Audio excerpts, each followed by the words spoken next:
If he's 65 and he decides to continue to work, earning more than a modest amount per year, not only doesn't he get a benefit, but to add insult to injury, he has to pay taxes on the wages he is receiving in order to finance the benefit he is not receiving.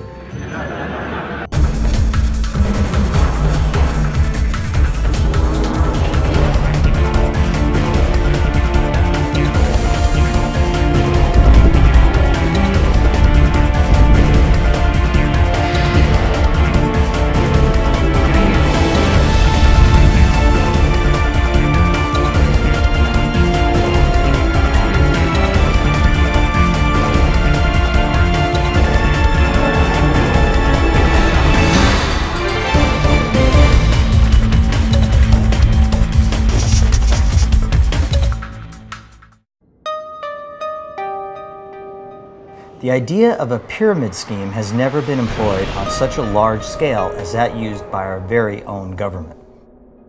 That system is known as Social Security. Social Security, I think it is one of the biggest frauds ever perpetrated on the American public.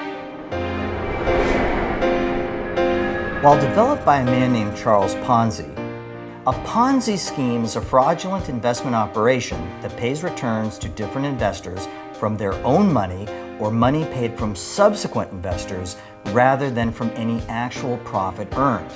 The Ponzi scheme usually entices new investors by offering returns other investments cannot guarantee in the form of short-term returns that are either abnormally high or unusually consistent. The reality of the scheme is that the return to the initial investors is being paid from incoming investments, not from profits. One reason the scheme initially works so well is that early investors, those who actually got paid, often reinvest their money in the scheme. Thus, the schemers don't actually have to pay out much. They just need to show statements indicating a return has been paid. As more investors become involved, the likelihood of the scheme coming to the attention of authorities increases. Usually the scheme is interrupted by legal authorities before it collapses because a Ponzi scheme is suspected or because a promoter is selling unregistered securities. Bernie Madoff helped found the NASDAQ stock market. I mean, this guy was an amazing figure. I'll tell you, you guys don't understand. This guy was an incredibly trusted guy in the investment community. The example of Bernie Madoff illustrates the ability of a Ponzi scheme to delude both individual and institutional investors, as well as securities authorities for long periods. Madoff's variant of the Ponzi scheme stands as the largest financial investor fraud in history committed by a single person. Prosecutors estimate losses at Madoff's hand totaling $65 billion. Social Security is nothing more than a Ponzi scheme on a massive scale. In its case, it only functions as long as young payees exceed older retirees by a large fraction. When it was created, there were 16 contributors to every taker. Now that ratio is closer to 2 to 1. And now we come to the section where information is kept by name in these containers of microfilm.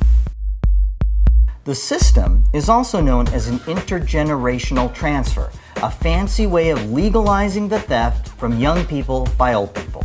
Not that old people are thieves, most don't understand the system because the government has repeatedly lied about Social Security's mechanics. First, the basic idea. Working people and employers pay Social Security taxes, which are kept in special trust funds. The money can be used only to pay Social Security benefits and operating expenses. We have been repeatedly told that a trust fund exists. This fund is supposedly related to the amount that all of us contributors put into the system during our working lifetime. That's not true. It is supposed to be a lockbox, a personal safety deposit box for our savings. That's how it was designed. That's what it was promised to be. Instead, that box is empty. In reality, Social Security is nothing different than that practiced by Bernie Madoff. New contributors are needed to fund older beneficiaries. When the system was initiated, the beneficiaries hadn't paid a dime. Over time, as benefits were raised to curry favor among older voters who represent a powerful voting bloc, younger people have been saddled with greater taxes. The Social Security system consistently refers to the taxes you pay as a contribution. Now tell me, do you regard taxes as contributions? If you pay taxes on your wages as a condition of being employed, that's a tax, it's not a contribution. But the greater taxes that show up on a contributor's W-2 is only half of what that person is responsible for. In order to disguise the sheer onerousness of the tax, the government has split the take between the employee and the employer. An employer must look at the total cost of adding a body. If an employer figures that adding a new body will cost the company $100,000, the amount of contribution mandated for the hiring company to make must be factored into the decision. So the employer contribution is in reality borne by the employee, his or herself. The fraud continues further as it applies to the budget deficit. Social Security is only considered in the budget deficit calculation on a cash basis, meaning that if more is paid in than is taken out, the cash surplus is used to offset the rest of the deficit. For any privately held corporation, the accounting rules would be entirely different. The company would be required to report as a liability the entire amount of pension it is likely to incur over the employee's lifetime. If that same requirement were applied to Uncle Sam, the national debt would explode by double or triple its current amount. Until recently, the Social Security system was cash flow positive. However, as pointed out in an article by Alan Sloan of Fortune, that may no longer be true. No one has officially announced that Social Security will be cash negative this year, but you can figure it out for yourself as I did by comparing two numbers in the recent federal budget update that the nonpartisan Congressional Budget Office issued last week. The first number is $120 billion, the interest that Social Security will earn on its trust fund in fiscal 2010. The second is $92 billion, the overall Social Security surplus for fiscal 2010.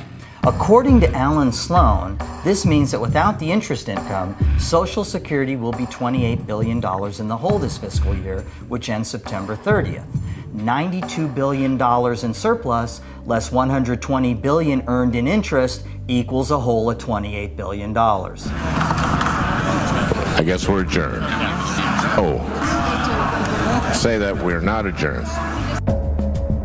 The Social Security time bomb has been ignored by lawmakers for years. Now, among all the other problems plaguing our financial system, here comes Social Security creeping up without much scrutiny and notice. On our next segment, Social Insecurity, the solution, I'll give it a real Marco's Take type swipe at steps we need to execute immediately to fix the problem. Thanks for watching. Was there an overwhelming demand for Social Security in the 1930s when the law was adopted? Far from it. There was no public demand for it. It had to be sold. How was it sold? By the slickest devices of Madison Avenue. By imaginative packaging and deceptive labeling. Social Security was sold as an insurance scheme. It is not an insurance scheme. There is very little relationship to the amount of money any one individual pays and the amount of money he is entitled to receive.